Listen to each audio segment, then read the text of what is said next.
rappelle que pour donc définir qu'une classe hérite d'autres classes, on utilise le mot-clé extends.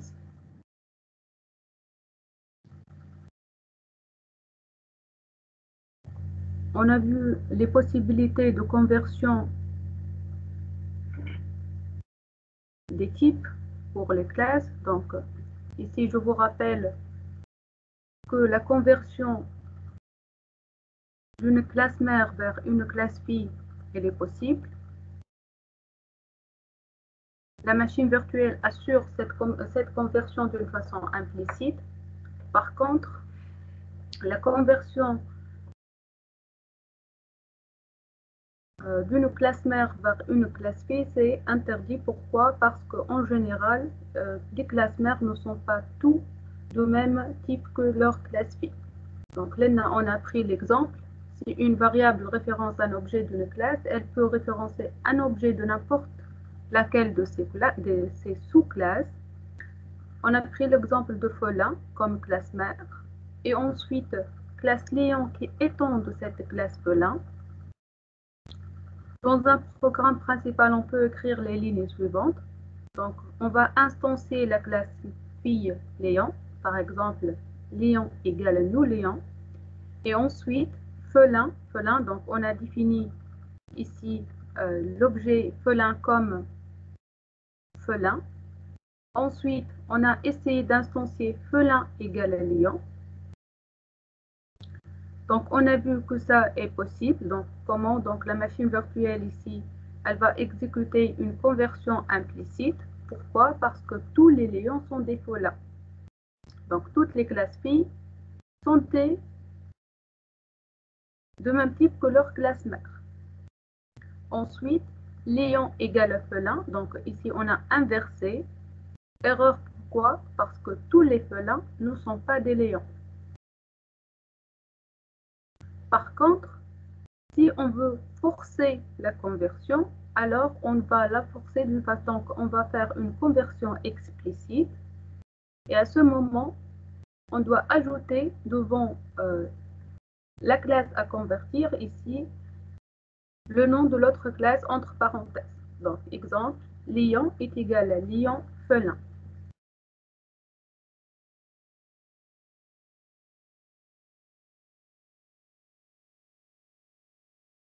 Il est possible au niveau des classes filles de redéfinir les les méthodes héritées de la classe mère.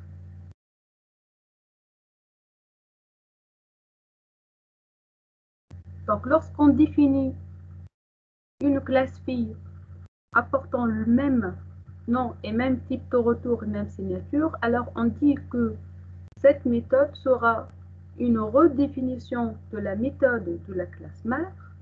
Et on dit aussi que cette méthode, elle va masquer la méthode héritée de la classe mère. Donc, on va prendre exemple ici.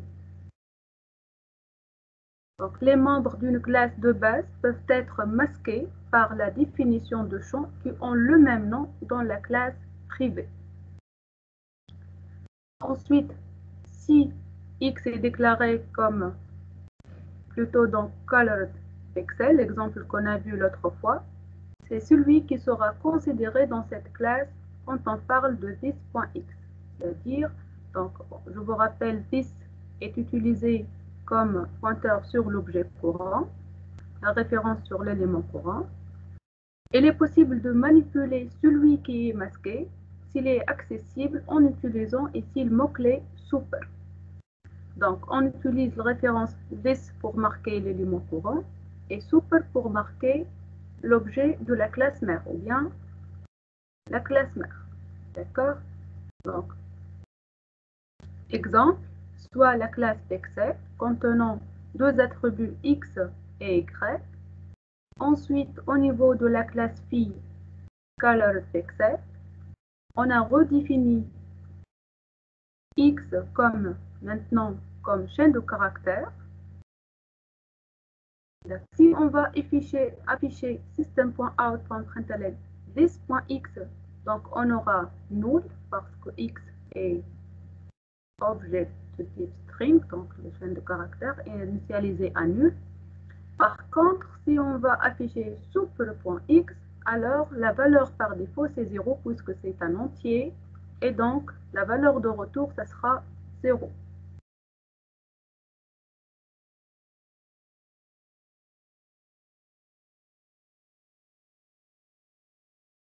Donc le mot-clé super peut être utilisé avec les champs pour référencer les champs de la classe mère et bien sûr aussi pour les méthodes. Donc, là, il suffit d'écrire super point le nom ou bien super le nom de la méthode. Autre remarque, super lorsqu'on utilise l'élément de la classe directement supérieure.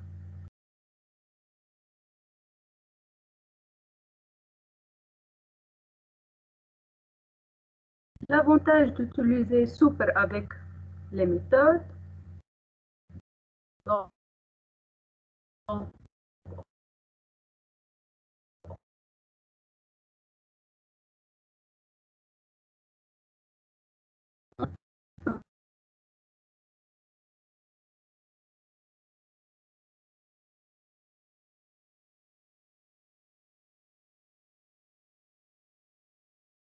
peut invoquer super pour c'est entre la méthode de la classe courante ou bien la méthode de la classe mère.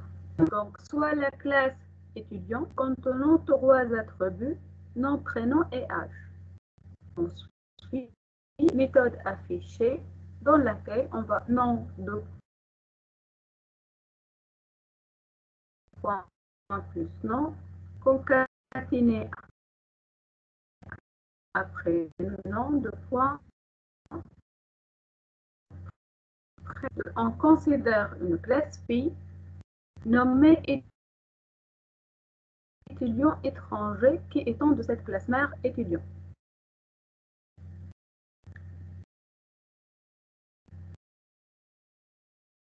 Cette classe phi possède comme propriété ajouter les détails sur ce pays étranger.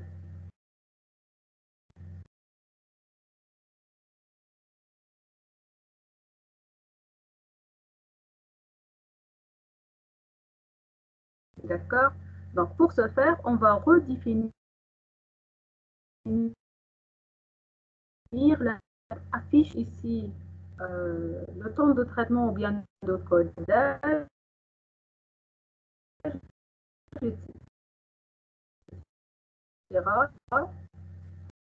Il suffit d'invoquer super.affiche.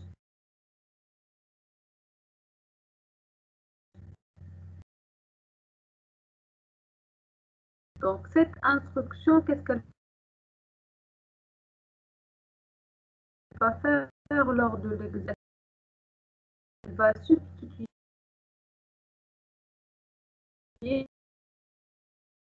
ou bien elle va الصوت متقطع مدام. importer le contenu à partir de quel point, s'il te plaît?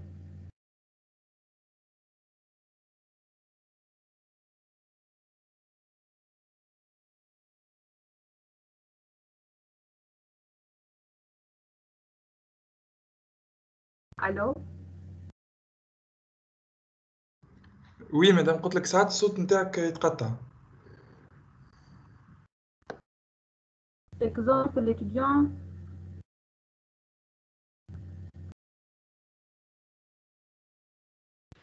ما سمعنيش بالباهي الكيستيون مدام، صوتك مقطع شوي. ساش تعاودوا؟ j'ai demandé est-ce que vous voulez que je répète l'exemple?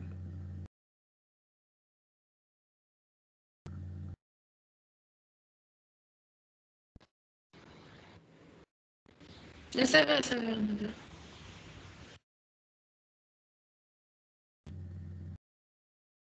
Donc, récapitule. Pour l'héritage, on utilise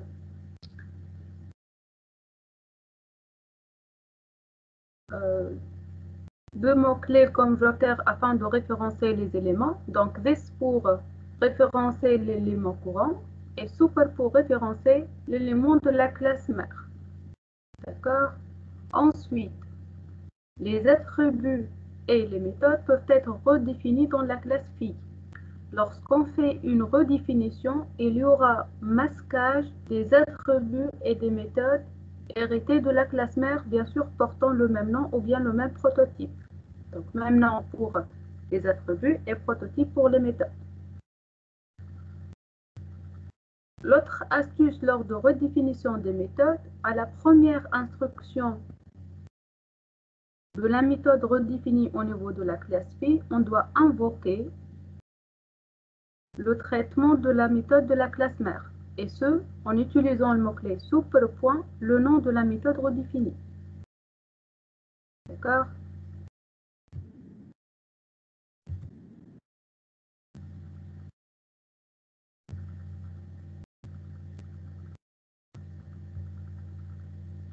Ici, je vous montre exemple pour différencier entre redéfinition et surcharge de méthode. Donc, regardez très bien. Pour cet exemple,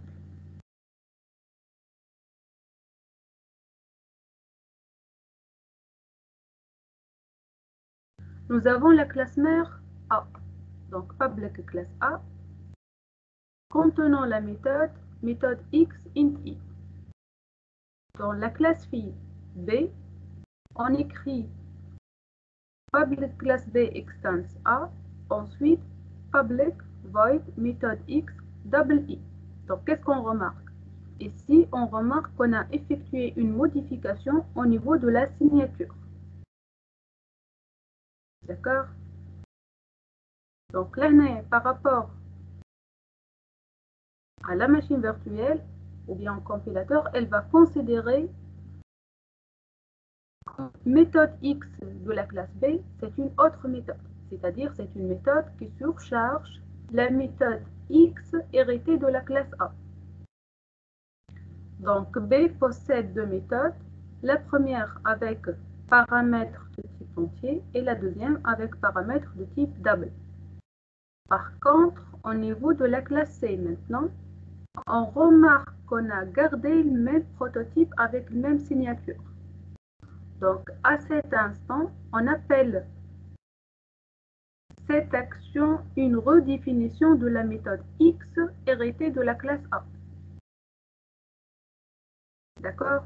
Donc, à chaque fois, on va exécuter une méthode invoquée par un objet de type C, on va exécuter cette méthode X. Pourquoi? Parce qu'il y aura un masquage de quoi? De la méthode X héritée de la classe A. Est-ce clair, s'il vous plaît, avant d'avancer?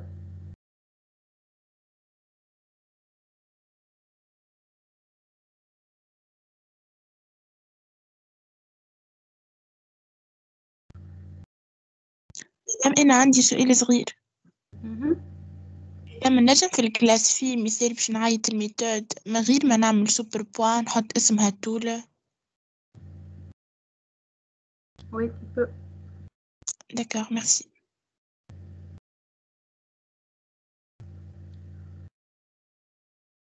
Alors, c'est une très bonne question. Regardez. Classe name.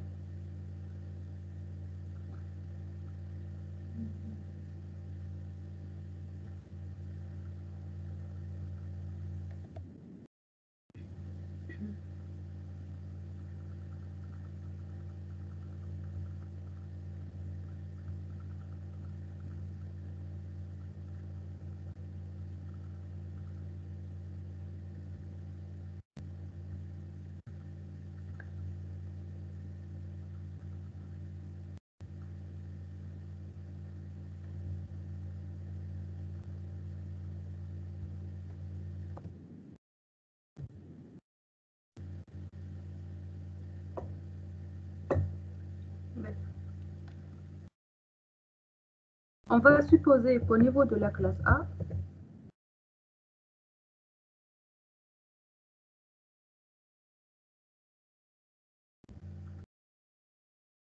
une autre méthode nommée F1. D'accord?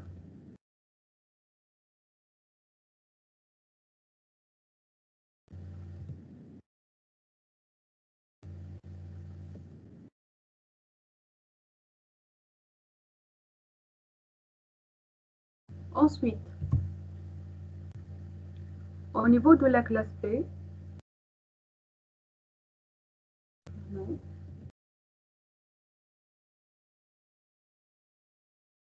on aura quoi? Donc, on aura la méthode héritée F1, d'accord? Et la méthode héritée méthode X, plus la méthode surchargée méthode X avec double I. D'accord? Donc, si par exemple, ici au niveau de constructeur,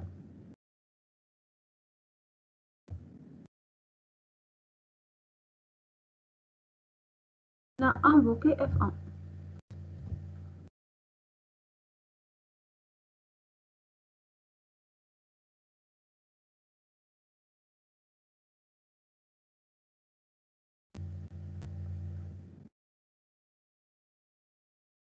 Alors, à cet instant, qu'est-ce qu'il y aura réellement lors de compilation de l'exécution? Donc, la première des choses, le compilateur, il va chercher est-ce que la classe B contient une nouvelle implémentation de la méthode F1. D'accord? Puisque dans cet exemple, la classe B ne contient pas une redéfinition de la méthode F1, alors cette écriture F1 entre parenthèses, c'est l'équivalent de super.F1. C'est-à-dire, on va exécuter le code source de F1 donné par la classe A. Par contre, lorsqu'on va exécuter ici, par exemple, et on va invoquer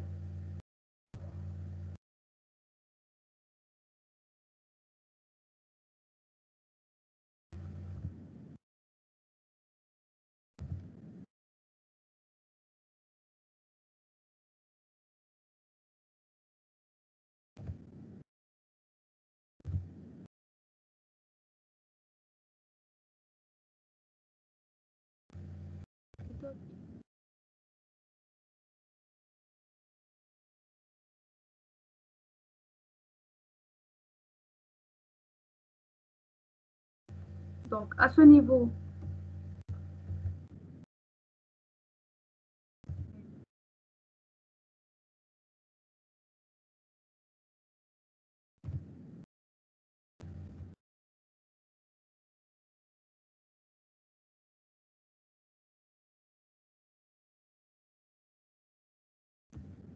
équivalent de super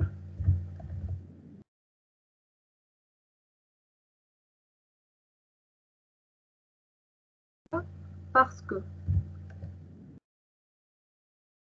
la méthode F1 elle est définie seulement au niveau de la classe mère. Au niveau de cette instruction, system.out.println méthode X, donc ici, c'est l'équivalent de b.méthode X. Bien sûr, l'année, elle doit prendre le paramètre double.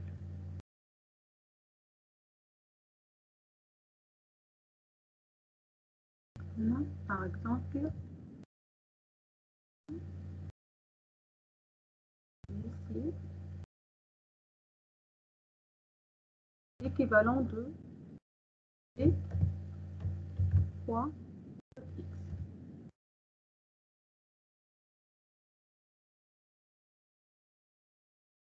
Ok?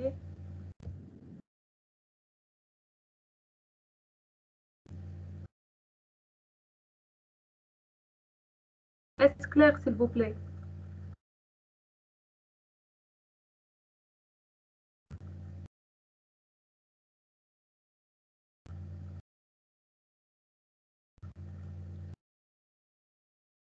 Allô? مادام وكان عديت له entier مثلا 2 باش يعمل نتاع الكلاس مير. Très bien. Donc, si j'ai donné entier, donc à cet instant, le compilateur il va chercher le paramètre, il correspond à quelle signature d'une façon plus adéquate. Il va essayer de donner une exécution optimale.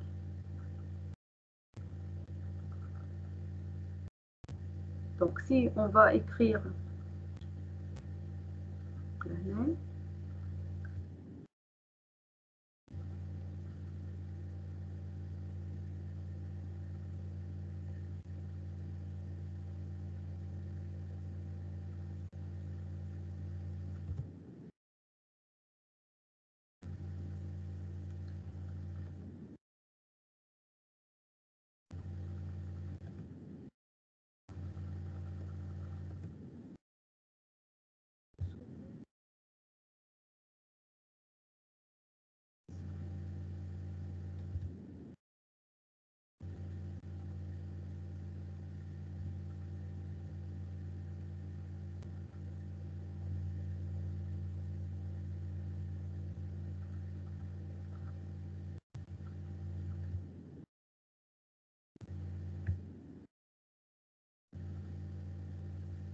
ok, c'est clair.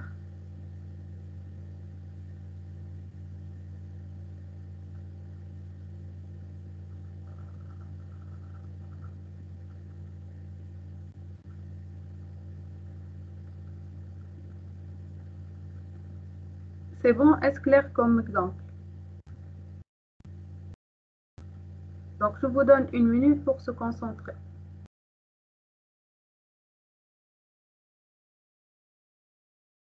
Madame, je pense que c'est clair, madame. Ok, مدام oui. مدام وقتاش ما يخدمش البروجرام معناتها في سورشارج؟ ديما يخدم. علاش؟ خاطر لهنا la gestion elle est faite d'une façon dynamique et implicite par la machine virtuelle. Pourquoi on n'aura pas de problème? Parce qu'au niveau de Java, le compilateur fait la notion de masquage. D'accord? Donc, à chaque fois, il va contrôler la méthode invoquée et l'objet appelant. Donc, si l'objet appelant, c'est la classe phi, et la classe phi redéfinit la méthode, alors il va associer la méthode redéfinie. Donc, il va invoquer la méthode redéfinie. Si l'élément appelé, méthode appelée, elle est appelée par un objet de la classe mère, alors il va invoquer la méthode de la classe mère. وفي السورشارج مدام معناتها Au niveau du نورمالمون فما دي كا اللي معناتها في البارامتر في الارغيومون شنو كي تعدل له ان تيب ينجم ما يفرقش ما بين معناتها انا ظهرت لي لنا بينات الانت والدبل كي باش يستنى هو الارغيومون معناتها ماهوش باش يعرف انا اللي باش يعيط لها يا اما نتاع البي والا نتاع الأ دونك وقتها ما يخدمش. هنا il y aura un rapprochement de type. يمشي donc il va vérifier ce type. Il convient à quel type exactement? Je peux la tester. مادام par exemple كان في معناتها كان في الأ par exemple في الميثود إكس حطيت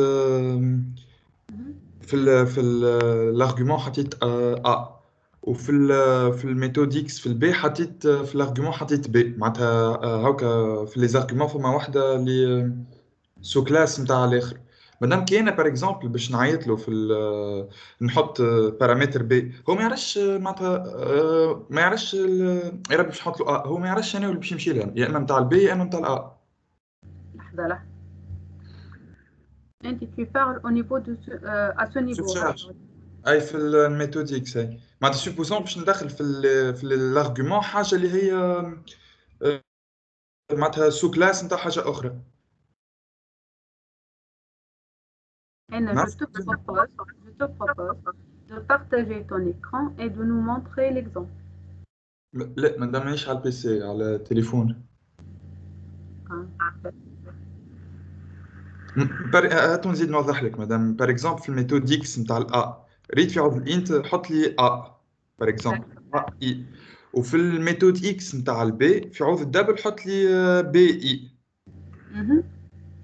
كي انا باش نعيط للميثود اكس نتاع البي، كي لا لا بلوتو كي باش نعيط الميثود اكس نتاع الا، وباش نحط ان ارغيومون، هو ما يعرفش يفرق معناها اسكو الارغيومون تاعي حاجتي اللي باش ندخله له اسكو باش يبدا دو تيب ا ولا دو تيب بي، معناها ما ينجمش يفرق من بيناتهم، خاطر بي اي تاع ا معناها في الاخر.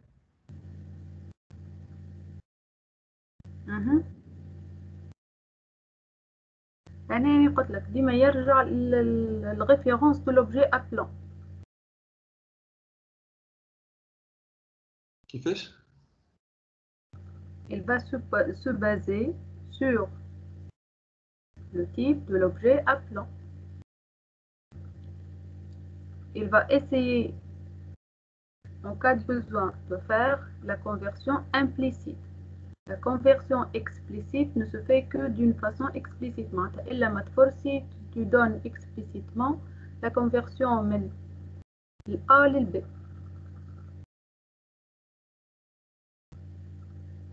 Pour le traitement au niveau de Java, il a simplifié les problématiques au niveau de C++ pour la redéfinition et surcharge. معناتها لهنا في déterminaison de quelle méthode exactement on va invoquer ou bien l'objet, c'est plus dynamique et plus simple et moins d'erreurs. Pourquoi? C'est grâce à la machine virtuelle de Java. Elle traite les références d'une façon dynamique.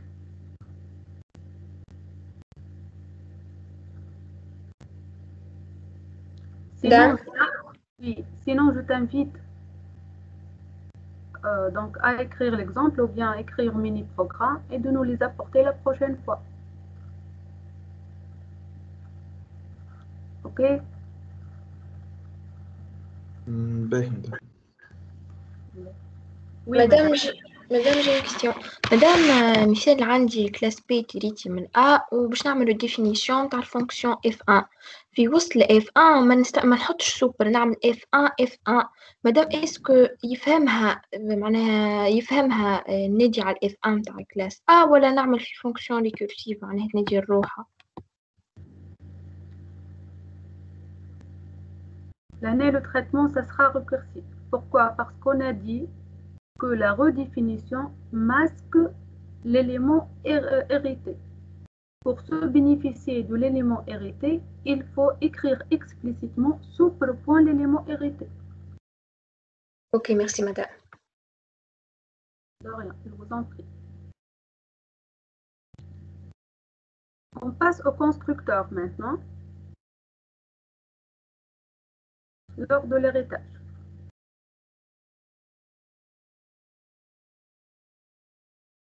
Donc la construction de toute instance d'une classe débute par la construction d'une instance d'objet. Pourquoi? Parce que nous connaissons très bien que toutes les classes héritent de la classe objet. Chaque fois qu'un objet est créé, les constructeurs sont invoqués en remontant la hiérarchie jusqu'à la classe objet. Mais cette ligne, cette description, elle se fait d'une façon implicite pour nous. Qu'est-ce que ça veut dire? Ça veut dire la machine virtuelle, pour elle, toutes les classes que le développeur va les créer, elles héritent automatiquement de la classe objet. Ensuite, au niveau de chaque constructeur de classe qu'on est en train de développer, la machine virtuelle ajoute super parenthèse d'une façon implicite. Pourquoi? Parce que les classes héritent de la classe objet. En pratique maintenant, lorsque nous-mêmes nous développons des classes qui héritent des autres classes. Alors, à cet instant, la première ligne doit comporter l'invocation de la superclasse, du constructeur de superclasse. Comment on fait la différence entre le constructeur de la classe courante et le constructeur de la superclasse? Donc là, il suffit d'invoquer super avec les parenthèses. Donc là, on va invoquer le constructeur de la classe mère directe.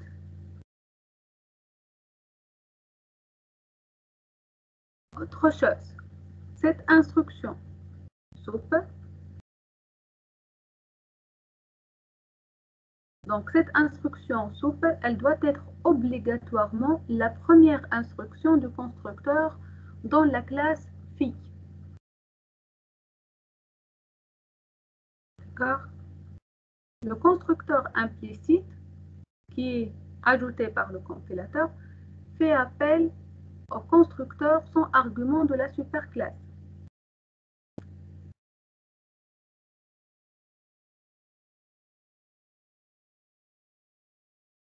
Ensuite, on peut dire que l'instance existe vraiment à partir du moment où le constructeur d'object a été exécuté. C'est pourquoi l'appel de super doit être à la première instruction. Des exemples. Alors, nous avons la classe pixel contenant les deux attributs et ensuite le constructeur pour initialiser les paramètres x et y. Au niveau de la classe phi, colored pixel, extends pixel, donc qui étant de la classe pixel, contient un tableau de bytes pour définir la couleur. Au niveau de constructeur, donc ici, super, parenthèse, point virgule, hedia, c'est un constructeur pixel qui est non défini. Donc, hedia, حطيناها comme commentaire. Ensuite, super avec les valeurs 0, 0, donc sera accepté.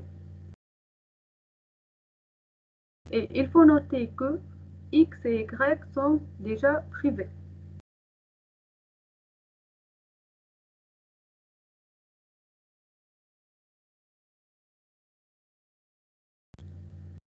Ensuite, RGB est égal à new byte de 3, par exemple, pour définir la couleur.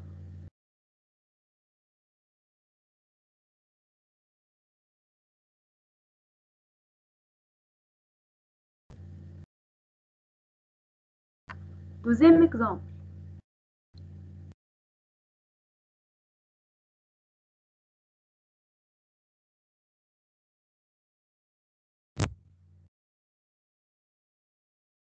S'appelle le constructeur. Donc, soit la classe mère compte, contenant deux attributs numéro et solde. Ensuite, constructeur de la classe compte, donc dans lequel on va instancier les valeurs de numéro et de solde, selon les paramètres donnés.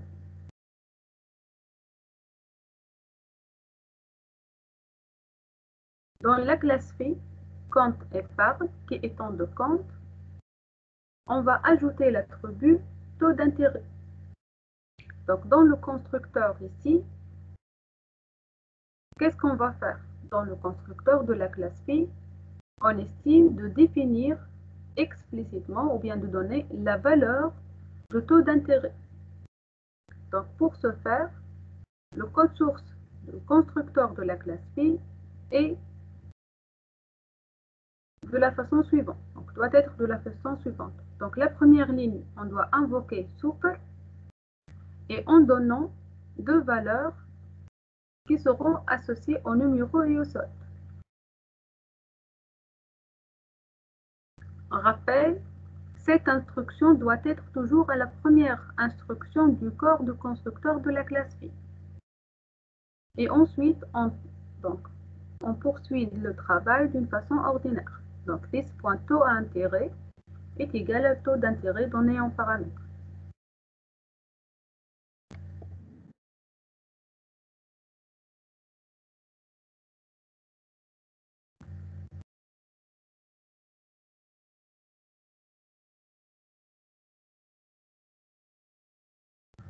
Est-ce clair, s'il vous plaît?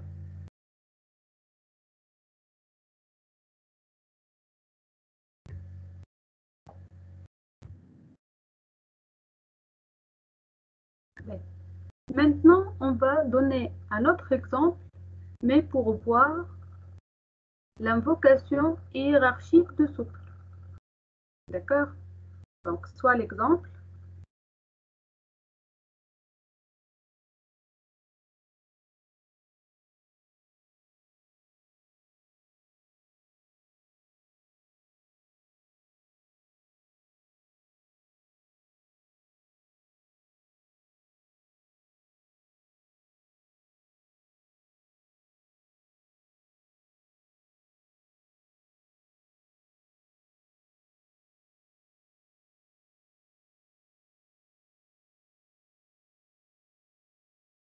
Madame,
يا جماعة يا أخي مدام خرجت.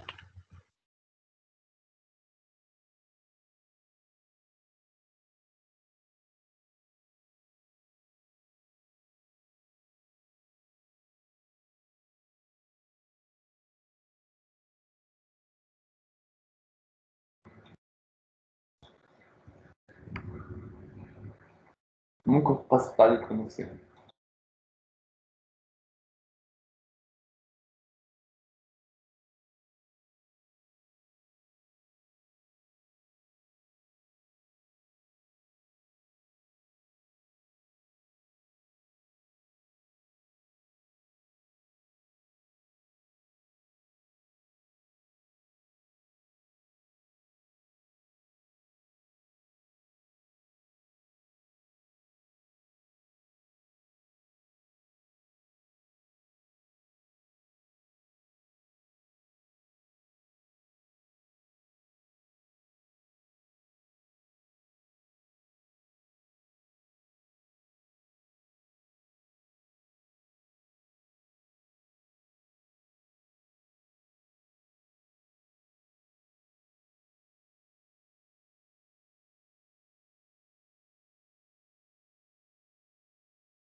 Allô?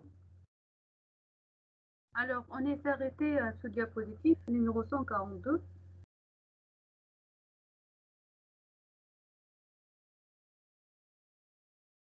Donc ici, l'exemple d'invocation de super constructeur.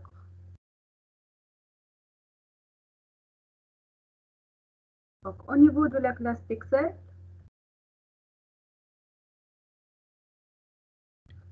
nous avons public point, le constructeur, double x, double y, et ensuite, donc on a invoqué super. Ensuite, this.x égale à x et this.y égale à y. Au niveau de la sous-classe de la classe Pixel, point coloré, donc ici, qu'est-ce qu'on a fait? On a invoqué super, x, y, ensuite this.c égale à c. D'accord? Donc, pour le compilateur, ici, lors de l'invocation et l'exécution, il y aura, par exemple, dans la méthode main, programme principal, on va invoquer new.color. Donc, réellement, qu'est-ce qu'on va faire? On va charger constructeur de .color. Ensuite, puisque nous avons super, donc on aura ici invocation de cette constructeur, la totalité, et puisque l'instruction super invoquée au niveau de la classe mère reste toujours au niveau de la même ligne, alors elle sera substituée par le constructeur object. Donc au niveau de l'ordre d'exécution, on aura exécution de l'object ici, constructeur object, ensuite exécution de l'instruction this.x égale à x, ensuite this.y égale à y, ensuite on aura l'exécution de this.c égale à c.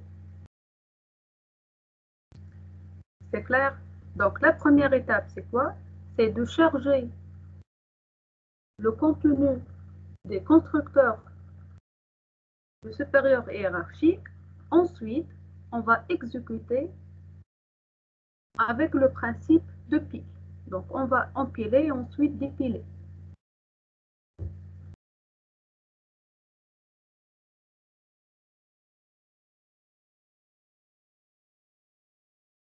Donc, on prend cet exemple. Public class classe A avec paramètre ou bien attribut double x et le constructeur classe A prend double x et this.x égale à x.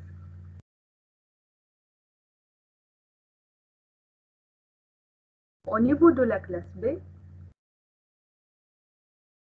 public classe B étant de classe A, ensuite on va écrire double y égale à 0.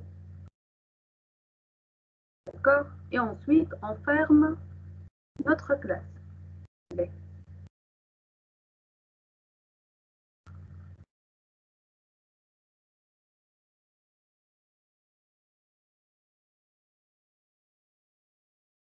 Ici, à la compilation, on aura l'erreur suivante. Donc, classe B.java, il t'indique que no constructor matching class A, found in class A. Donc, au niveau de public class B, ici, il y a erreur.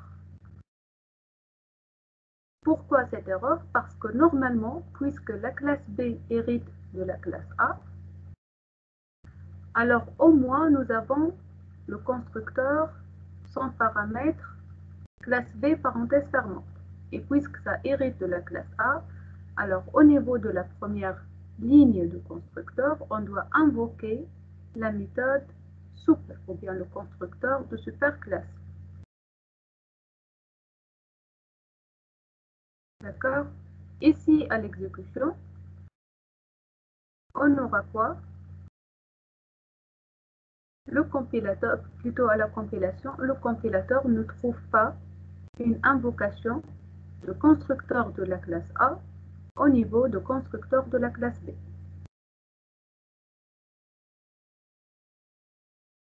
Donc, pour corriger le traitement, on doit ajouter ce bout de code.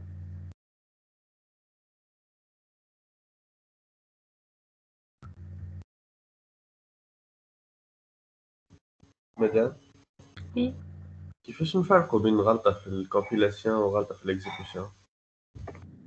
هنا عطاك ديجا قال compilation exact.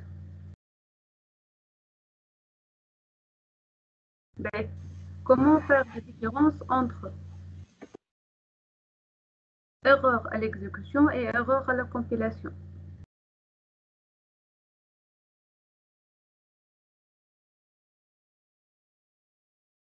Si vous êtes en train d'utiliser ligne de commande, s'il y aura erreur à la compilation, toujours le message sera affiché d'une façon directement. Par contre, si le problème est à l'exécution, souvent, lors de l'exécution, il te montre que le variable, la valeur ne correspond pas ou bien valeur manquante. D'accord, article exactement lors de quelle instruction. De plus, à 60% des erreurs liées à l'exécution sont enlevées par des exceptions. Donc, soit les exceptions qui sont développées par la plateforme Java, ou bien si le développeur prévient qu'il y aura une possibilité d'erreur à l'exécution, alors il doit lui-même développer ses propres exceptions. On va sacrifier tout un chapitre pour les exceptions.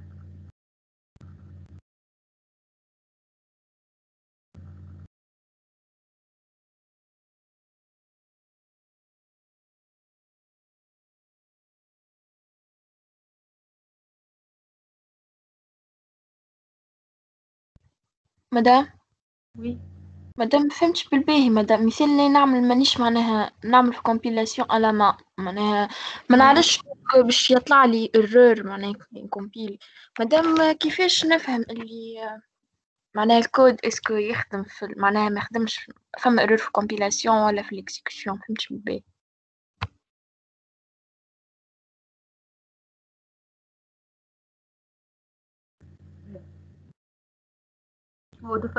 En général, les erreurs au niveau de compilation. Un des deux erreurs principales, اللي هما lexical ou syntaxique.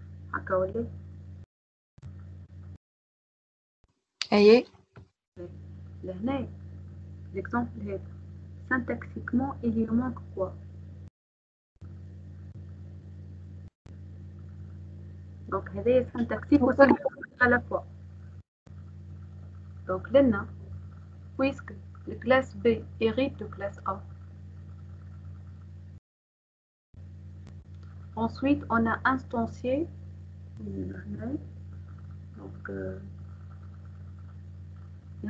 Donc, on a déterminé que la classe B étant de classe A. Donc là, au minimum, on doit avoir constructeur par défaut, et le constructeur sans paramètres. D'accord? Et au niveau de constructeur sans paramètres, là, on a des lignes qui disent constructeur de la superclasse doit être invoqué par super. D'accord? L'exemple est le compilateur n'a pas trouvé de constructeur sans paramètres, ce qu'on appelle le constructeur par défaut. Alors à cet instant, il va lui-même l'ajouter d'une façon implicite. Ensuite, il va essayer de compiler le code. À la compilation du code, le constructeur sans paramètre ajouté, il est vide. Et accolade ouvrante et fermante. Or, le compilateur, il cherche à la première instruction de constructeur cette instruction super point virgule. D'accord? Donc c'est pour cette raison qu'il a affiché No constructor matching classe A. Il n'y a pas d'invocation de constructeur lié à la classe mère.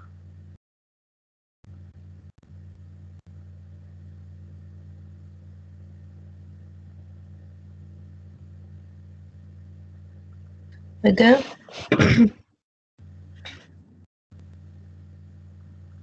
Oui. مادام وكي نبعدو على l'exemple هذا وقتاش نجم نقول اللي عندي erreur à l'exécution.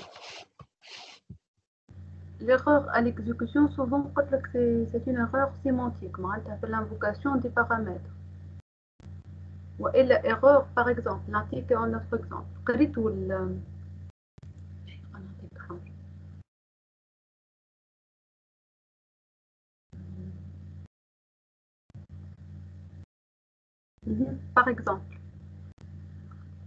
Par exemple, on est en train de faire un traitement sur un tableau. D'accord? Ensuite, on a créé le tableau, etc. Maintenant, le syntaxe d'instanciation de tableau, comment on va le créer. Ensuite, on va écrire une boucle pour modifier les valeurs de tableau. Par exemple, pour int i égale à 0, i inférieur à n, i plus plus, par exemple, table de i est égale à table de i plus 2. C'est bon, je continue. أيه. Donc, syntaxiquement, lexicalement et sémantiquement, elle est acceptée à la compilation. C'est correct, n'est-ce pas? أيه. Donc, ensuite, à l'exécution. Supposons que n a été changé de valeur, de telle sorte que n elle est négative, ou bien n elle dépasse la taille du tableau. C'est possible ou non? C'est possible.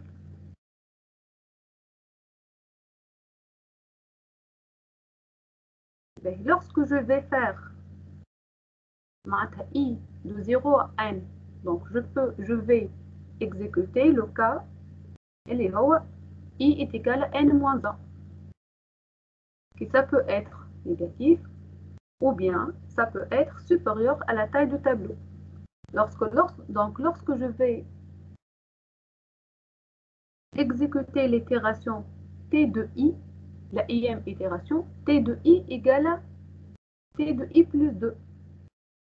Donc là, il n'y a pas de référence t de i.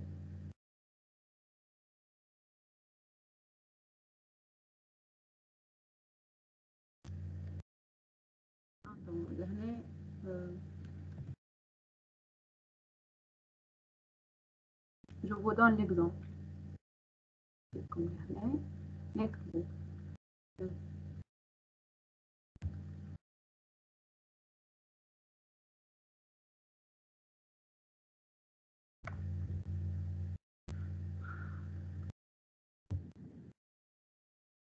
Par exemple,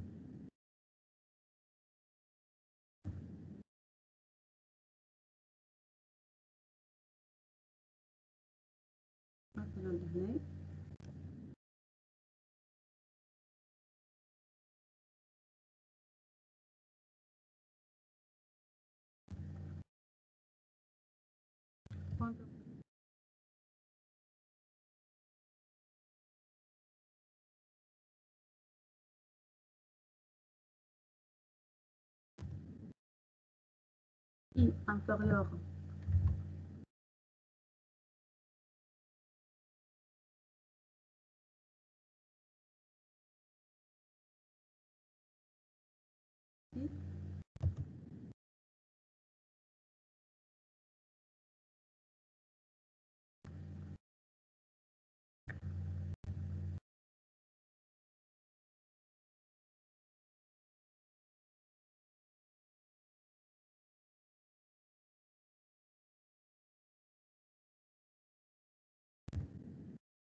sera égal à... Ok. au niveau du boucle for, on va écrire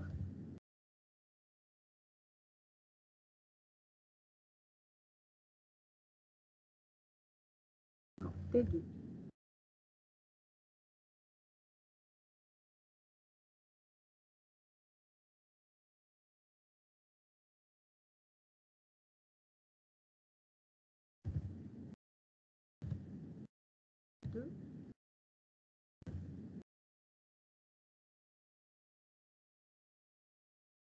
نجم حتى تكتب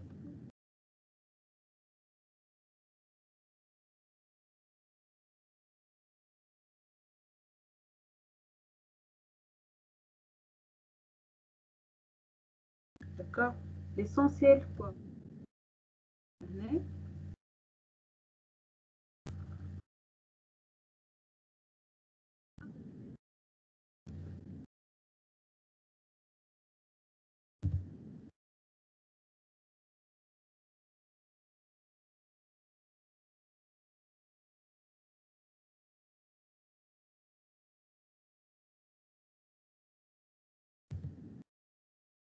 supérieur ou égal.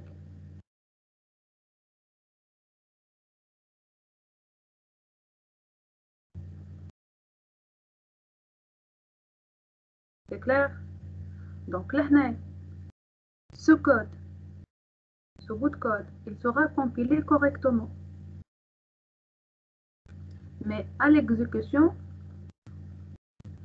la machine virtuelle, donc là, donc ça sera un programme compilé, mais à l'exécution, on aura une exception enlevée par la machine virtuelle, il y a out of bound exception, c'est-à-dire on a dépassé les limites des références ou bien des adresses réservées au tableau. Donc là,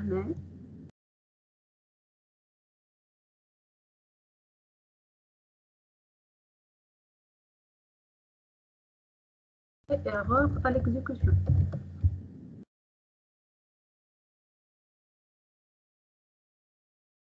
D'accord? Elle est here.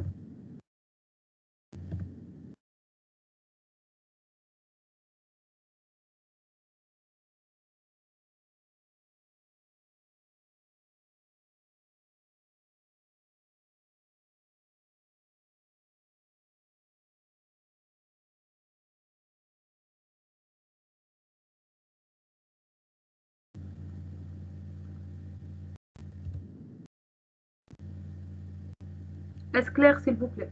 Gabriel contre le... Non. Non, c'est vrai.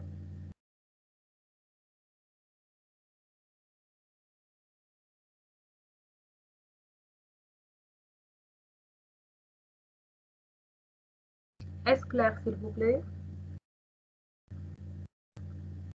Donc là, c'est un exemple avec un programme compilé correctement, mais à l'exécution, il y aura erreur.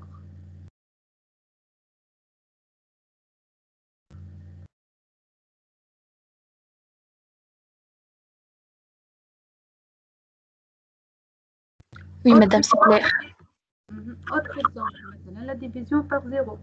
Et c'est un traitement qui doit être traité ou bien donc on doit faire une prévention de possibilité d'erreur. Donc souvent, si on prévient qu'il y aura possibilité d'erreur à l'exécution, le programme sera bien compilé, mais à l'exécution, on peut avoir des problèmes ou bien donc des non-respect de taille, de type, de problèmes de connexion Internet, par exemple, ou toute autre possibilité. Alors, à cet instant, on doit développer des exceptions. Pourquoi développer des exceptions? Pour garantir que notre programme reste exécutable. Par exemple, si l'utilisateur il va donner une taille de n supérieure à la taille du tableau, ou bien il va effectuer une division par zéro, alors au contrôle, vérification de saisie ou bien de valeur, Là, à la place que la machine virtuelle elle va sortir de programme, elle va exécuter notre traitement à la présence d'erreurs.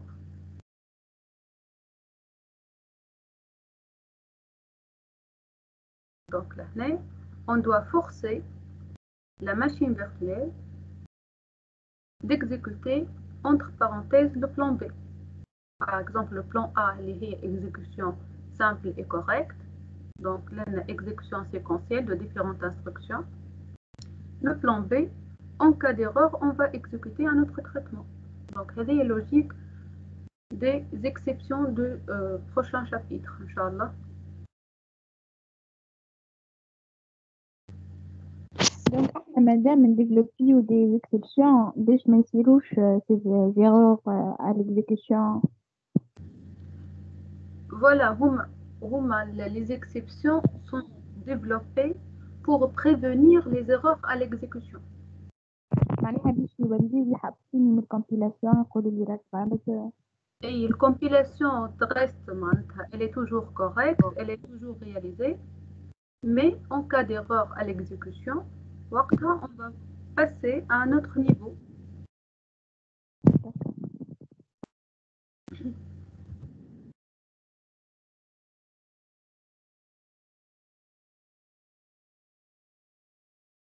Donc maintenant, on va passer à la superclasse Object et on va donner quelques caractéristiques.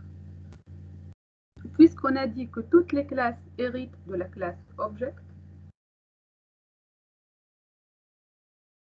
le principe d'utilisation ou bien d'instanciation d'un objet, c'est d'utiliser Object V est égal à new une classe, le nom de la classe souhaitée. Par contre, la classe Object, puisqu'elle est déjà existante, elle contient leur propre méthode. Comme souvent les plus utilisés, huma, toString, equals, and close. ToString, c'est quoi cette méthode? C'est une méthode développée ou bien offerte par la plateforme Java qui affiche juste une représentation de l'adresse de l'objet. Donc si on va exécuter obj.toString, alors la trace d'exécution, par exemple system.out.println, obj.toString. Donc le résultat, ça sera le nom de la classe suivi par l'adresse de l'objet. Je vais vous donner l'exemple après le code source. Ensuite, equals. Equals, elle est utilisée pour comparer deux objets. La comparaison des deux objets est faite par rapport à leur référence. Donc, si les deux objets pointent sur la même référence, alors on aura vrai, sinon on aura faux. L'autre méthode qui est très utilisée aussi, clone. Clone, en arabe, c'est copie d'un autre élément. Donc, clone en anglais, clonage en français. Donc, clone qui permet de copier l'instance courante. Donc, là, on aura une copie sur une autre référence, mais avec le même contenu de l'autre objet. D'accord? Dans la plupart des cas, ces définitions par défaut ne sont pas satisfaisantes pour vos propres classes. Qu'est-ce que ça veut dire? Ça veut dire qu'on aura besoin d'un traitement supplémentaire, par exemple au niveau de la méthode toString ou bien au niveau de clone. Donc à cet instant, vous êtes amené à les redéfinir pour permettre un affichage plus explicite ou bien une comparaison par rapport au contenu ou bien une copie correcte de vos objets.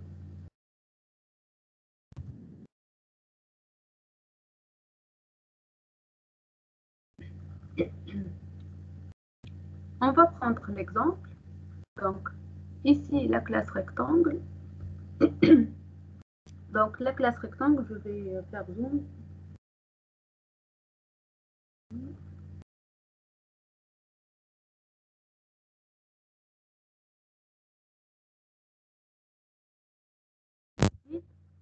Nous avons une redéfinition de la méthode toString qui est une méthode héritée de la classe Object. Regardez ici, lorsqu'on écrit ou bien on développe nos propres classes, c'est pas la peine d'écrire extends object. Et c'est pas la peine au niveau de constructeur d'invoquer super qui substitue le constructeur de la classe object. Pourquoi? Parce que ici sera ajouté d'une façon implicite par la machine virtuelle. Donc, ce sont deux lignes de code qui seront ajoutées avant la compilation. Et maintenant, public string to string. Donc là, le compilateur, il va vérifier que c'est le même prototype de la méthode offerte par la classe object, la classe la plus grande, la classe mère de toutes les classes. Ensuite, return rectangle plus hauteur plus x plus largeur. Donc là, c'est quoi? Donc ça, c'est une redéfinition de la méthode toString. OK? Pour tester ce programme, on va écrire par exemple system.out.println new rectangle 4.0 5.0. Et lorsqu'on va afficher rectangle.toString, alors on aura comme trace d'exécution rectangle 4.0 x ou bien fois 5.0.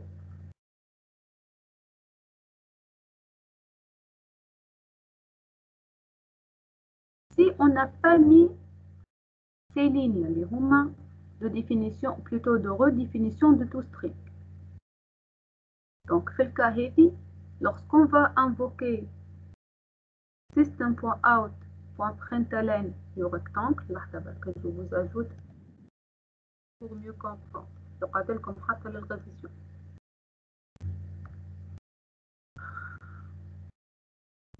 Donc là,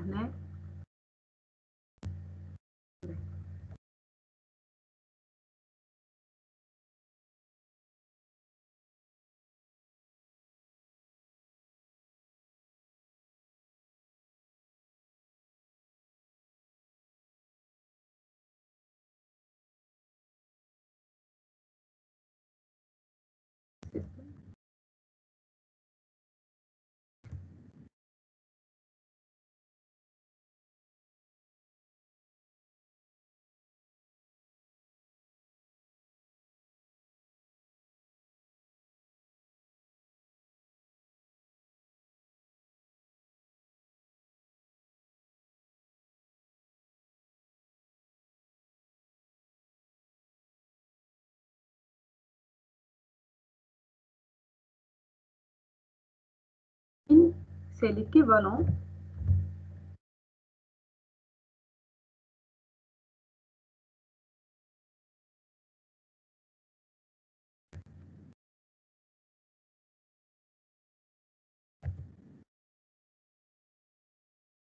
donc c'est l'équivalent de cette partie.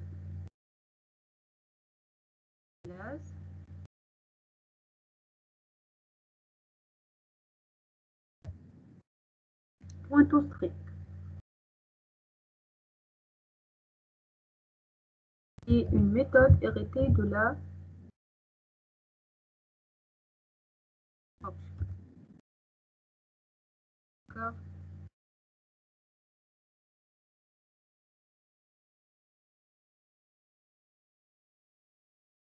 Donc c'est pour cette raison qu'on a eu l'affichage rectangle 4.0 x 5.0. Donc si vous remarquez ici au niveau de code source, je vais agrandir pour que vous pouvez voir correctement, convenablement. Donc là, au niveau du programme principal, on a écrit system.out.println new rectangle 4.0, 5.0. Par contre, à l'affichage, on a eu rectangle 4.0 fois 5.0. Pourquoi? Parce que system.out.println et ensuite on donne un objet, réellement, c'est l'exécution de system.out.println entre parenthèses le nom de l'objet créé, .toString.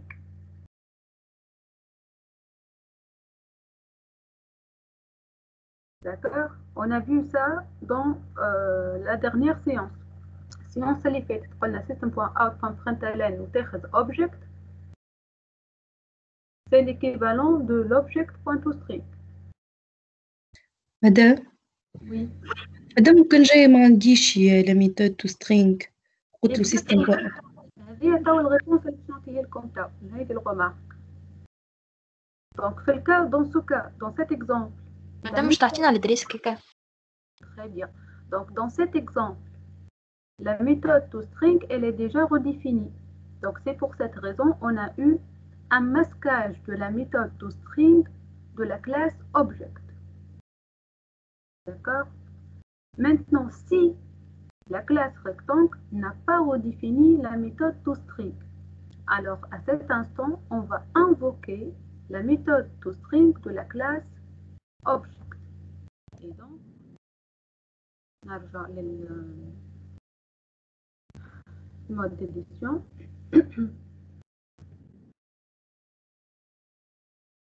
Donc, dans ce cas,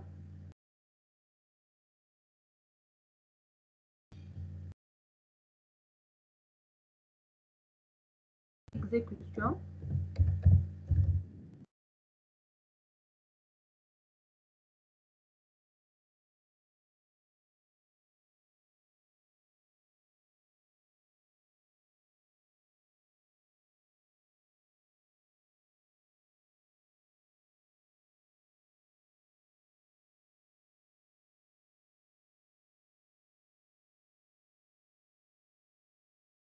Définition.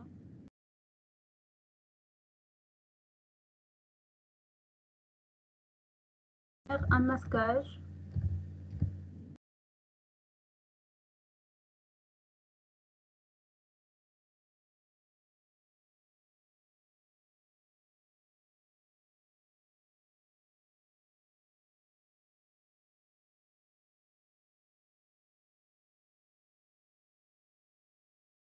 Ensuite, هذه باش نخليوها هكا نعطيوها له.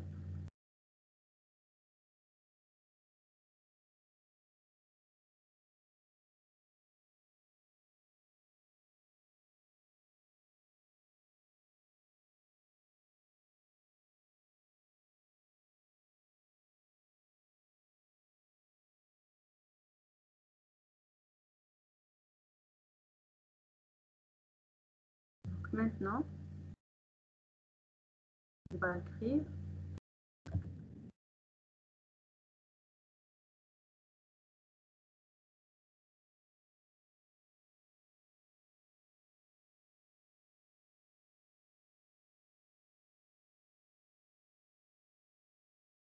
ne redéfinit pas la méthode toString.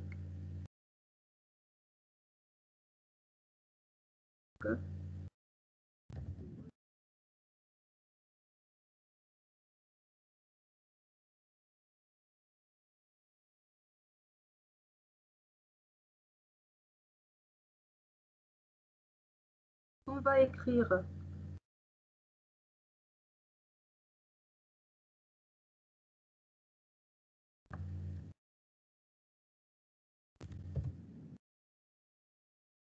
out.println new my class, c'est l'équivalent de system.out.println new my class.toString.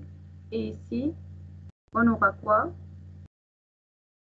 On aura une exécution de la méthode toString de la classe object. Donc là,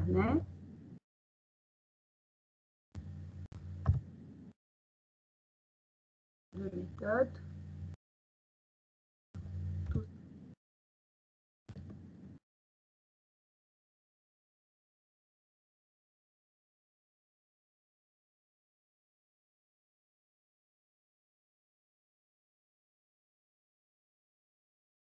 l'affichage, ça va donner quoi?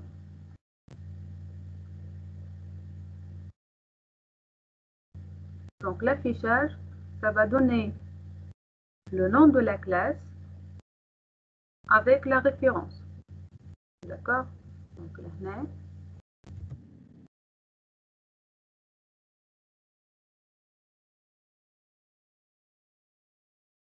classe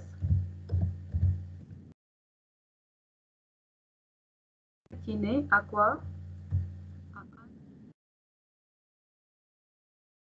De l'objet.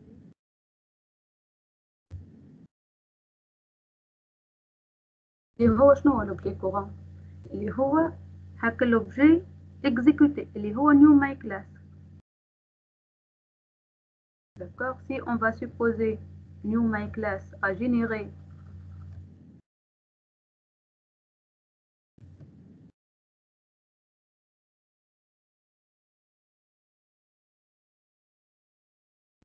l'objet A, alors à l'affichage, on aura my class et l'adresse de cette référence de l'objet A. Est-ce clair, s'il vous plaît?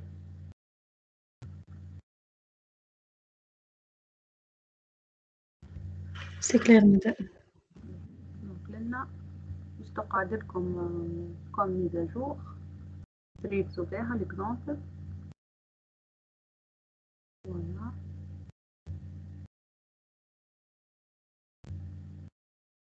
Donc je reviens en mode diaporama pour se concentrer sur l'exemple. Donc prenez une minute.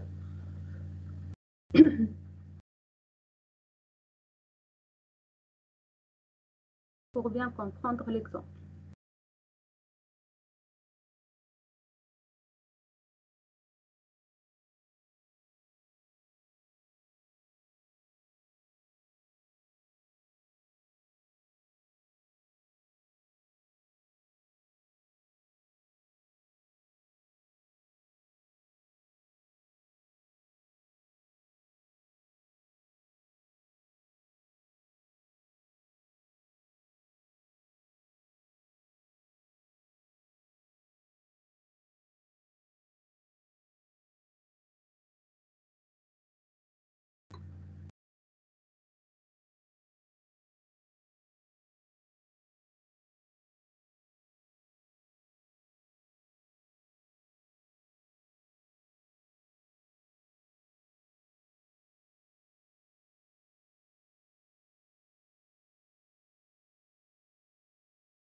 On continue.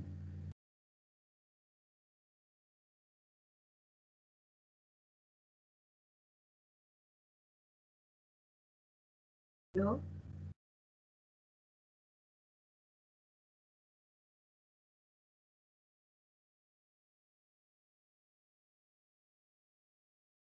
Ben, on passe. Qui a une question, ça? Y a-t-il des questions?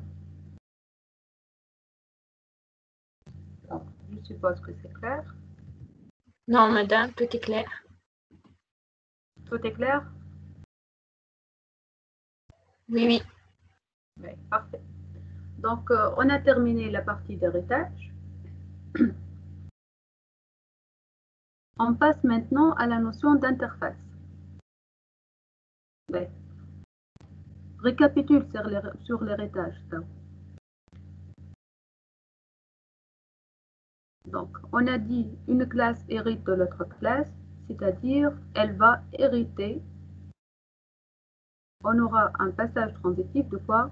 De tous les attributs et les méthodes. Ensuite,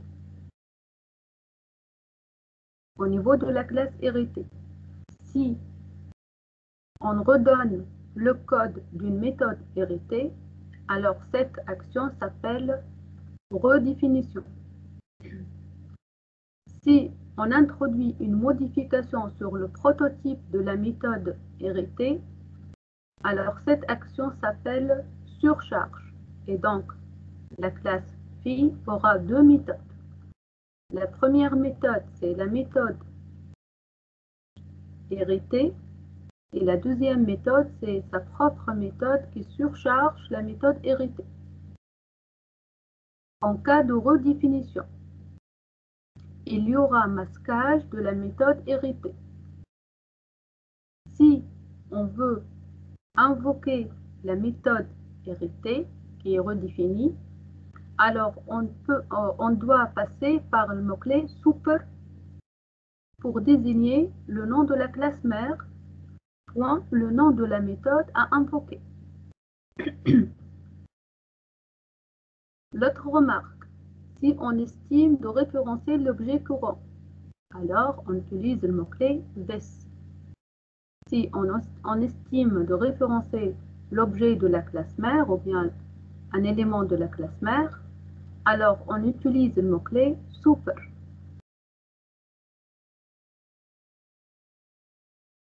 L'autre remarque pour les constructeurs. Le constructeur de la classe phi doit obligatoirement invoquer en première ligne le constructeur de la classe mère directe, et ce en utilisant le mot-clé super. D'accord? Si la classe mère possède un constructeur sans paramètre, alors on invoque super sans paramètre. Si la classe mère possède un constructeur avec paramètre, alors on invoque super avec le même type et le même nombre de signatures de constructeurs de la classe mère. C'est clair? Pour la méthode toString maintenant, c'est un exemple très courant au niveau de programmation Java. On dit que toutes les classes sont des classes phi de object. C'est pour cette raison, elles héritent les méthodes comme clone equals, instance of et toString. Si on fait une redéfinition de la méthode toString, alors si on va afficher l'objet par system.out.println et on donne my object ou bien my class, alors à cet instant on va exécuter mon propre code source de la méthode toString. Si je n'ai pas redéfini la méthode toString, alors l'affichage de mon objet va donner le nom de la classe de mon objet suivi de la référence de mon objet. C'est clair? Ben, problématique ou bien les limites d'héritage au niveau de la programmation Java. Limite, c'est que l'héritage au niveau de la programmation Java n'est pas multiple. Donc, n'est pas multiple d'une façon horizontale. Donc, elle est verticale. Donc, comme on a vu l'exemple pixel coloré, pixel et object. Mais si on estime hériter de plusieurs classes développées par nous-mêmes ou bien existantes dans la plateforme Java, alors c'est une action interdite pour la programmation Java. Pour en sortir de cette limitation, on va procéder par l'utilisation des interfaces. D'accord? Donc, on va commencer par exemple. Donc, supposons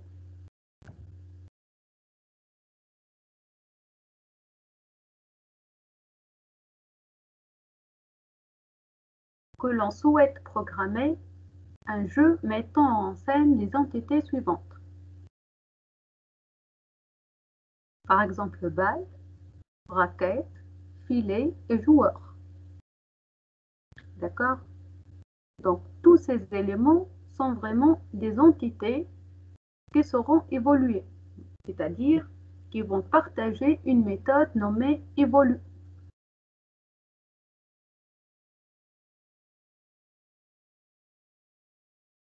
Ensuite,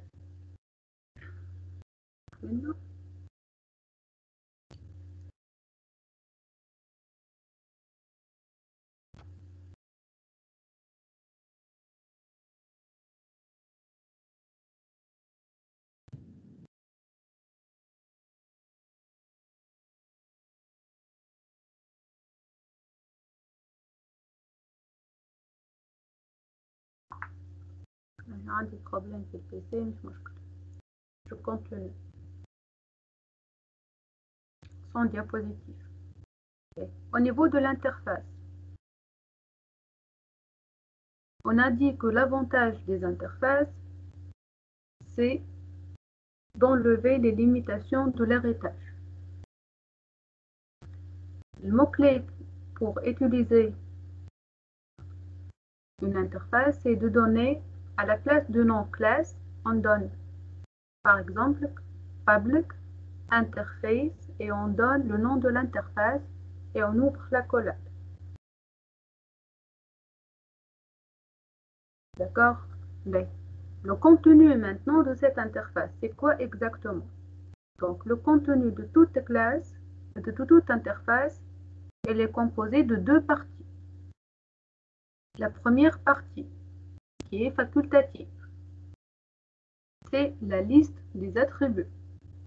Donc on donne le type et l'identifiant. La deuxième partie, elle est réservée aux méthodes.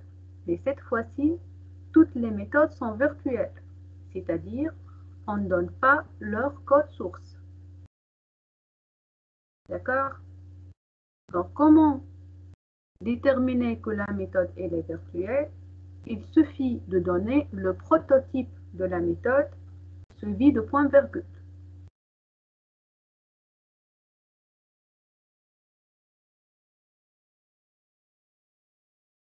Est-ce clair pour tout le monde, s'il vous plaît?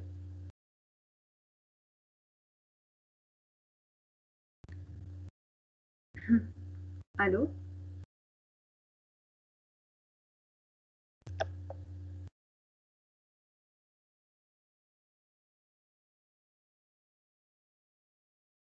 مادام ما فماش بارتاج راهو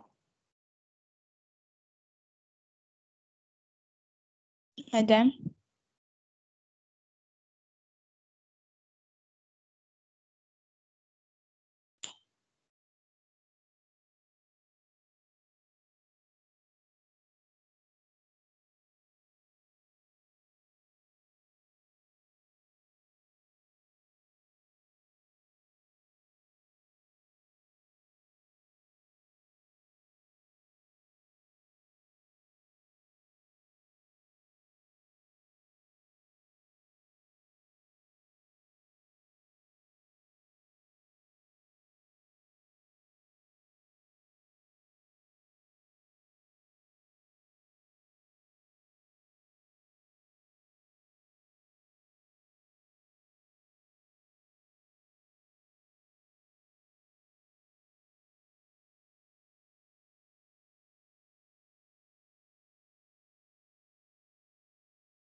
Making a change.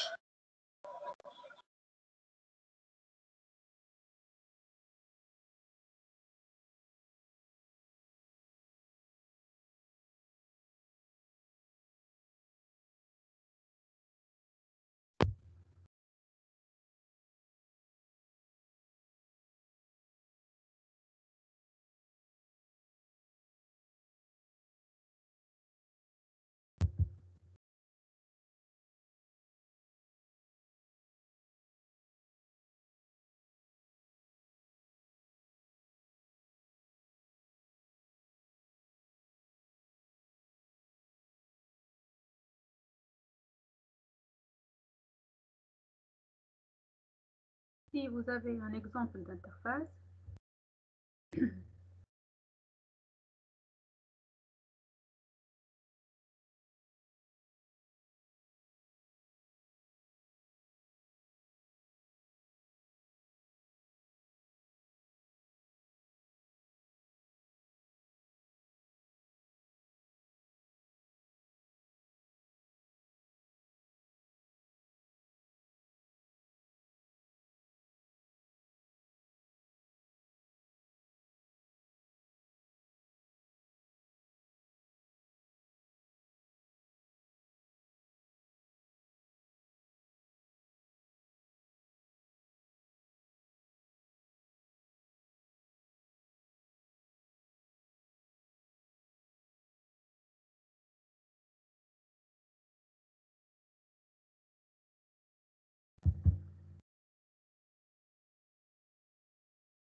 donc syntaxe, on donne mot-clé interface, ensuite le nom souhaité de notre interface, et dedans on donne la liste des constantes ou les méthodes abstraites. D'accord? Par exemple, interface graphique, void dessiné, point virgule, et ensuite interface interactive, void gestion clic.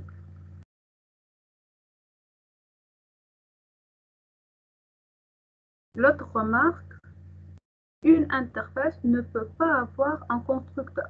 Pourquoi? Parce que l'interface, c'est une classe virtuelle, c'est-à-dire qu'on ne peut pas l'instancier. Donc, puisque c'est interdit de l'instancier, alors c'est interdit de donner le constructeur. Pourquoi? Parce que c'est impossible ultérieurement de faire new. La partie importante des interfaces, comme vous voyez ici, les remarques,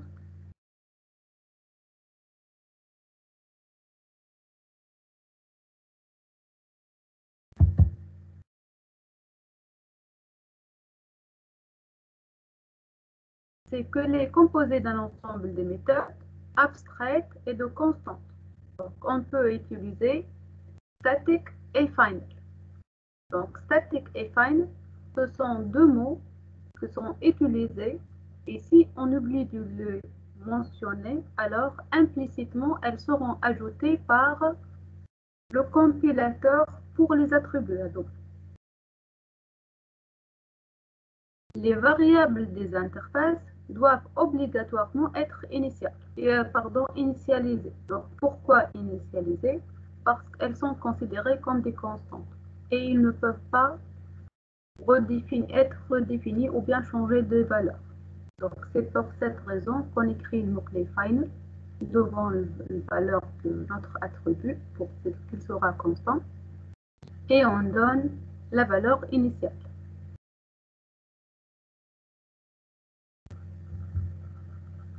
Ici, vous avez exemple d'attribution d'une classe à une interface. Donc, syntaxe, on donne le nom de notre classe, ensuite qui va implémenter notre interface. Si on estime avoir une classe de plusieurs types d'autres classes, alors on doit préciser les différents noms des différentes interfaces souhaitées. Bien sûr, après le nom implément. Maintenant, la deuxième phase, c'est dans le code source de cette classe, on doit implémenter toutes les méthodes de interface 1, interface I, interface N. D'accord? Donc, une classe peut implémenter plusieurs interfaces, mais étendre une seule classe.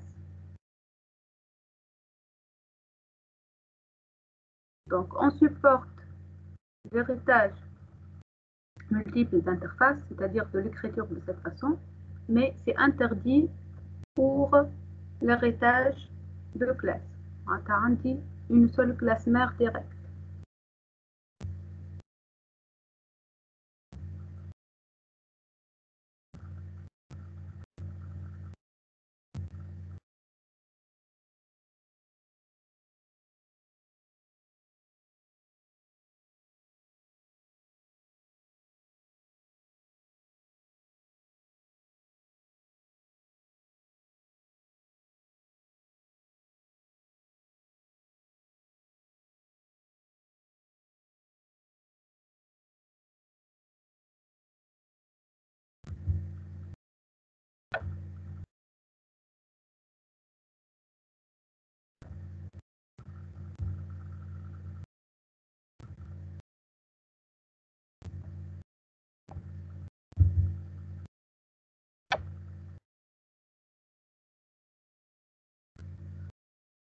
On passe maintenant à l'héritage d'interface.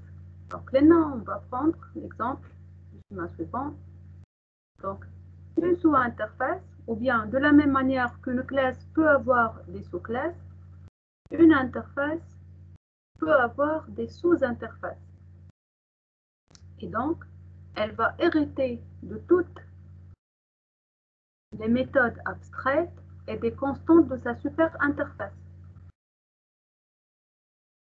On peut définir de nouvelles constantes et méthodes abstraites,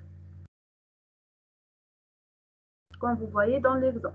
Donc, nous avons interface collection, donc interface collection, interface list et interface set. Ensuite, interface sorted set qui hérite de l'interface set. Une classe qui implémente une interface doit implémenter toutes les méthodes abstraites définies dans l'interface et dans les interfaces dont elle hérite. C'est-à-dire, par exemple, si on va créer une classe qui implémente l'interface sorted set, alors class myClass implements sorted set. Le contenu de cette classe doit implémenter ou bien donner le code source de toutes les méthodes de cette interface, de l'interface set et de l'interface collection. Donc, comme vous voyez dans l'exemple,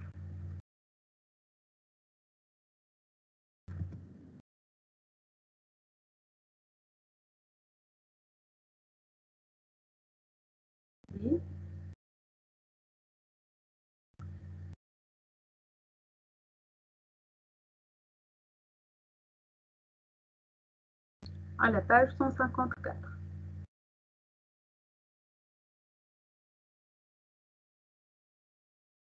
Donc là, l'autre remarque qu'on a mentionné, une interface peut étendre plusieurs autres interfaces.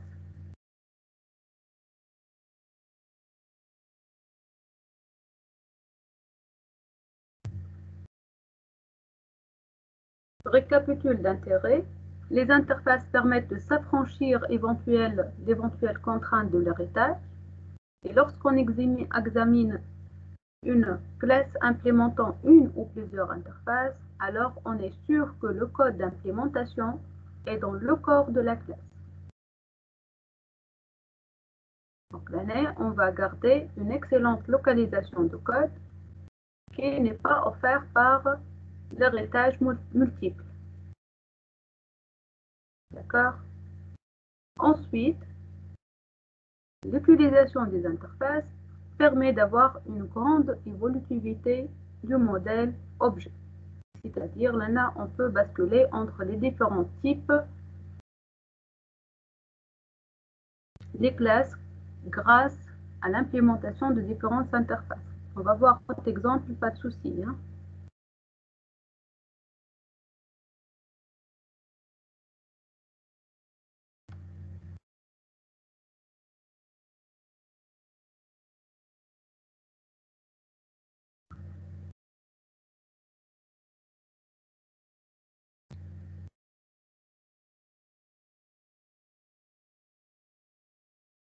Donc, une interface attribue un type supplémentaire à une classe d'objet et on peut donc déclarer une variable de type interface. On peut y affecter un objet d'une classe qui implémente l'interface. Et éventuellement, on peut faire un transtypage explicite par interface. Comme vous voyez le code suivant, donc nous avons graphique. Ensuite, bal égale à new bal. Ensuite, on peut écrire graphique égale à bal. Là, je vous rappelle que graphique, c'est une interface et bal hérite de graphique, plutôt implémente graphique. D'accord? Ensuite, lorsqu'on écrit graphique égale à graphique entité, alors c'est du casting ou encore c'est transtypage. C'est une action de transtypage.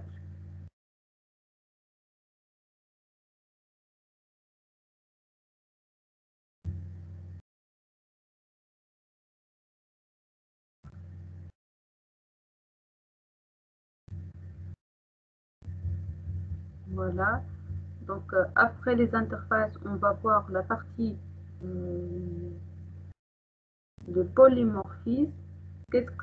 Donc, à quoi ça sert le polymorphisme? Donc, polymorphisme, comme on l'a déjà vu au niveau de l'atelier C++, donc là, il sert à déterminer une édition de lien dynamique entre les méthodes invoquées et les objets invoquants. Maintenant,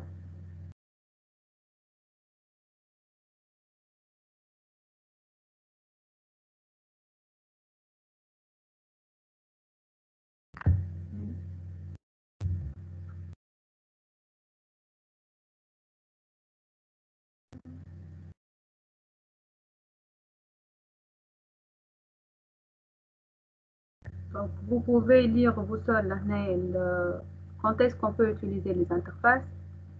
D'accord. Par exemple, au niveau d'un groupe. مدام Oui. مدام سامحني ما قلقتش كنا نكملوا المرة الجاية خاطر توا ما عادش عندنا وقت.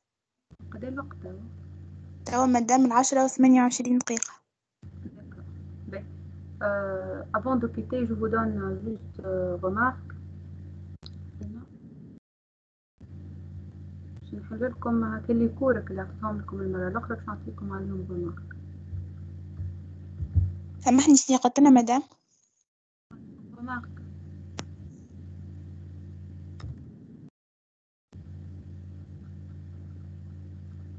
Ben.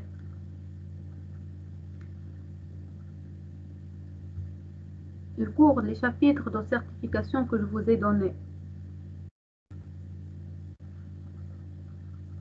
ايه مدام فما كورات هبطوا. هذوك اللي بعثتهم لكم. اي هذوك les chapitres contient presque le même contenu de cours que je suis en train de donner.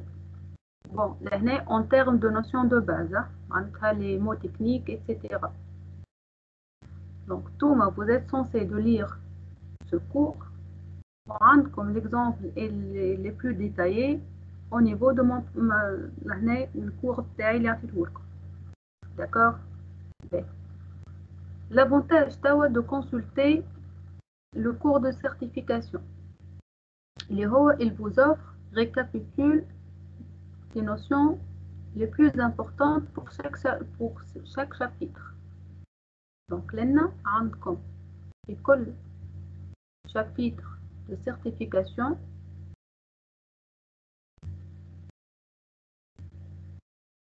مادام انت بعثتنا لي دو فيرسيون معني بعثتنا متاع السيرتيف وبعثتنا هذا بعثت لكم تاع السيرتيف وبعثت لكم الكور. الكور هذايا معني نقرا بيه توا اللي نقراو به صحيح. D'accord. في l'explication de cours, on va suivre mon propre cours parce qu'il contient plus d'exemples et il est détaillé en français. Par contre, les documents TAWA de certification, vous pouvez l'utiliser pour mieux vous guider si vous essayez de réviser ou bien passerez donc l'examen de certification. De plus, les notions de base et les هما موجودين في cours de certification sont résumées et de plus il y a des questions sous forme de QCM sur ces différentes notions. معناتها بالنسبة ليكم c'est un support de révision pour l'examen ou pour la certification, le passage d'examen de certification. Donc si je vais prendre l'année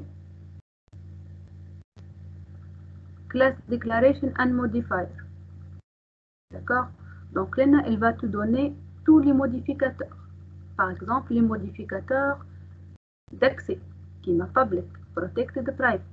Il y a les modificateurs de constante ou bien de limitation de l'héritage, etc., etc. Ensuite عندكم لهنا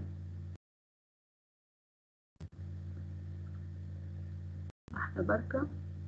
donc لنا كيما تراو certification object objective.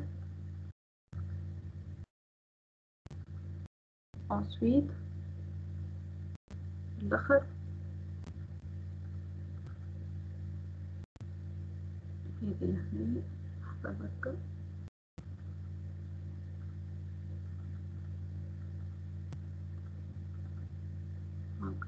لهنا البروميير دوكيمون كعملت لكم انا ديجا بالماركور معناتها certification summary les mots clés que vous censez être savoir ou le principe لهنا de développement أهم حاجات هكا حطيتهم لكم بالماركور. من بعد عندكم pour chaque mot clé ou bien mot technique ensemble de QCM, d'accord.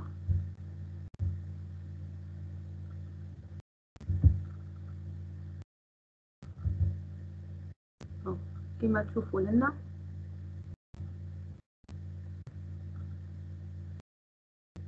donc يعطيكم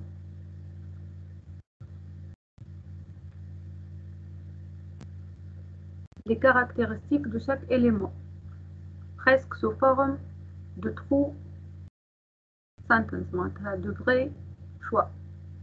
ومن بعد يعطيكم exercice pour des choix multiples et à vous de les évaluer وفي الآخر يعطيكم الcorrection تاعها. d'accord. donc chapitre l'eau que j'ai donné il contient presque les éléments et les notions de base qui sont déjà sur le chapitre 1, 2, 3 et 4 de certification. D'accord. On continue la prochaine séance, Inch'Allah. D'accord. S'il y a des questions, vous pouvez me les envoyer à Teams ou à mail. Et voilà, donc on termine, on s'arrête à ce niveau. Merci madame. Bonne journée, Clément.